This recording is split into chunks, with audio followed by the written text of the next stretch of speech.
İstəyirsən ki, nəsə danışasan və yaxud nəsə oxuyasan, adama öskürək gəlir, narahat olur. Məsələn, elə bir yerdə olur ki, məsələn, biraz öskürək düzgün çıxmır, amma baxdıq öskürək gəlir. Həqiqətən də bu, yəni ki, elə bir problemdir ki, hər kəs yaşayır. İstəyir böyük, istəyir uşaq, hər kəs.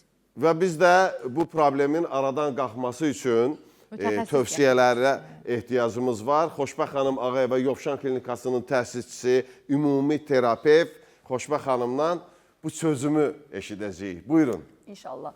Deməli, bax, öskürək nədir? Əvvəlcə onu danışaq. Öskürək əslində refleksdir. Orqanizmi qorumaq üçün refleks.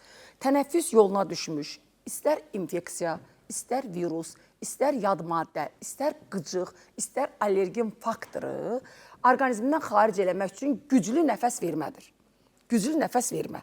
Öskürürsən, onu xaric edirsən. Özü qoruyursan, öskürməsən, boğularsan. Məsələn, misal gətirirəm. Birinin görürsünüz, çəkir, boğazına nəsə düşür. Biz heimlik manevri eləyirik, görürsən, onu xilas eləmək üçün. O qədər dünyasını dəyişənlər olub elə şeydən ötürü. Yəni, gedib boğazına bir nar dənəsi, yaxud bir quru çörək qırıntısı, bəli. Öskürək olmasa, xəstə onu qaytara bilməz və anında dünyasını dəyişər. Nəfəsi kəsilər, belə deyək. Qırtlaq qapağı qapanar, qıcıqlanar, qutardı. Amma öskürəyimiz bizim əgərləri 10 gündən artıq davam edirsə, bu qoruyucu refleks olmağına baxmayaraq insana nə verən, kompleks verən bir simptomdur. İnsanı narahat edən bir simptomdur. Həyat fəaliyyətini aşağı salan bir simptomdur. Əgər bu 10 gündən artıq davam edirsə, demək bunun arxasında ciddi nədənlər dayanır. Buna görə öskürəyi mən dünəndə yaşamaq gözəldir verilişində də dedim. Burada da ətraflı danışıram. Axşam canlı yayımımda da ətraflı danışdım ki, insanlar mövsüm deyəndə ki, bütün mövsümlərdə rast gələndir. Ən çox da qış və yaz aylarında rast gələndir bu simptom. Bu nə zaman ola bilər və öskürək necə klassifikasiya olunur? Yəni, necə təsnifatlaşdırılır? Birinci var quru öskürəklər. İkinci var bəlğəmli bar verən öskürəklər. Üçüncü var allergen öskürəklər. Quru öskürək kimdə olur? Mənim əzizlərim, əsasən sizlərdə, yəni incəsənət işçilərində, müəllimlərdə və mənim kimi çox danışan həkimlərdə, xəstəni çox izah edib başa salan həkimlərdə. Bu, deməli, faringitin, laringitin hesabına qırtlağın iltihabı, qida borusunun iltihabı, udlağın iltihabı nəticəsində yaranan öskürəkdir ki, bu qıcıqlı olur. Özdə tutanda az qalır adam ögüsün, qusmaq, sanki qusmaq istəyir. Ürək bulanma yoxdur, sanki qusacaq bir dəqiqə. Belə olur və bu zaman nə olur? Xəstə diskomfort yaşayır.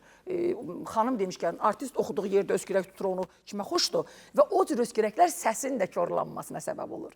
Səsə də. Altını çizərək söyləyirəm. Hörmətli müğənnilər, hörmətli səs ustaları. Deməli, bu cür öskürəklər, səs telləri tükdən incədir. Onu qalınlaşdırıb səsin tutulmasına səbəb olur. Hətta onun üzərinə düşməyib. Deyir, məndə illərlə deyi var, birdən-birə səsi kəsilir. Birdən-birə səs elə tutar, heç geri qayıtmaz proses olur. Anidən kəsilər. Bəli, geri qayıtmaz proses olur. O qədər xırıltılı olar ki, o musiqini anlayır, amma onun avazı olmayacaq. Nə zili, nə bəmi, o notlar getsin də. 7 dənə notu getsin. O məlahət olmayacaq. O məlahət olmayacaq, o axıcılıq olmayacaq. Bu, deməli, bu zaman adətən mən tövsiyə eləyirəm, çox vaxt qaynar suya bal damızdırıb içməyi tövsiyə eləyirəm. Gül xətmi bitkisinin dəmləməyin, içməyi tövsiyə eləyirəm. Tövsiyə eləyirəm evkalipt yağın, çay tikanı yağını tövsiyə eləyirəm.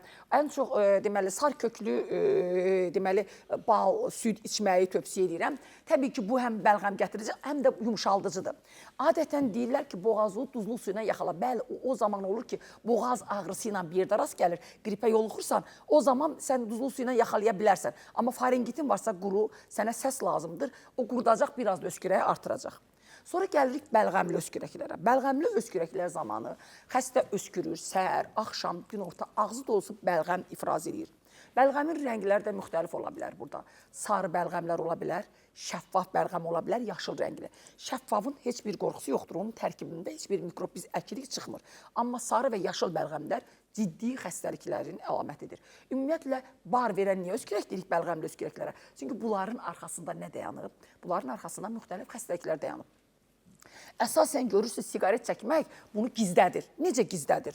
Deməli, xəstə öskürür illər boyu, öskürür, deyir, əşib, siqaret çəkirəm, elə illərdir öskürürəm, babam da belə öskürmüşdü. Halbuki o başa düşmür ki, xərçəngə yoluxub, artıq onun orta mərhələsindədir, ikinci mərhələsindədir, xərçəngə üçüncü yoluxma mərhələsindədir. riski. Məsələn, bəlkə onda vərəm başlayıb, kimdənsə yoluxub, hər birimizin orqanizmimizdə vərəm çöpü də var, xərçəng hüceyrəsi də var, hər birimizin orqanizmimizdə müxtəlif xəstəliklərin nədənləri var. Niyə o meydana çıxmır?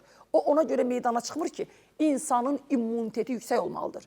İmmun sistemi yüksək olanda, bugün 21-ci əsrin 25-ci ilində yaşayırıq. Bütün xəstəlikləri, hörmətli seyircilər, bütün xəstəlikləri yenə bilər insan. Allahdan başqa kimsədə qüdrət və qüvvət yoxdur. Bilirsiniz də, Quran-ı Kərimdə də belə deyir, la hövlə və la qüvvətə illa billah ləliyyül-əzim. Allahdan başqa heç kəs bilə bilməz kim nə qədər yaşayacaq. Amma Allah deyir, səndən hərəkət, məndən bərəkət. O bir kino var, deyir, bir lotereya al, sən maşın udda, elə deyir. Deməli, burada xəstə deyir ki, mən siqaret çəkirəm ona görə. Ağzı dolusu bəlğəm öskürür. Bəlğəmli öskürək nə zaman ola bilər? Ağciyərin pnevmoniyasında, plevritlərdə, eksudativ plevritdə, quru plevritdə, bronxektaziyada, bax, bronxektazi gizlənən xəstəlikdir. O ümumiyyətlə başa açmırlar. Sonra mən deyəcəm, bu yaxınlarda mən bir xanımda Biləsuvar şəhəri, Yovşan klinikasında xoşbəxt doktor, Bakıda təyin edilməyən diaqnozu təyin elədim, ağciyərin atelektazı. Xəstənin saturasiyası 54 idi. Xəstə 54 ilə biz COVID-də insanları bastırırdıq. Ölürdü, bastırırdıq. 54 ilə əcaba xəstə qabağımda necə dayanıb? Və mən dərhal müayinələrə keçdim. KT müayinəsi apardım, məlum oldu ki, ağciyərin yuxarı payları yapışıb. Tənəffüsdə iştirak eləmir. Tənəffüsdə ağciyərin yarısı iştirak edir.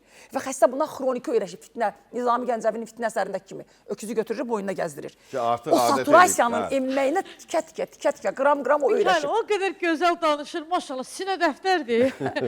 Qram-qram, çox təşəkkür edirəm. Elə həkim var ki, məsələn, savadlıdır, amma görürsən ki, danışıq izah edə bilmir. Necə izah edirsə, nəfəs gəlir. Fərq bundadır da, Xoşbəxt xanımın digərlərindən fərqi bundadır. Çox...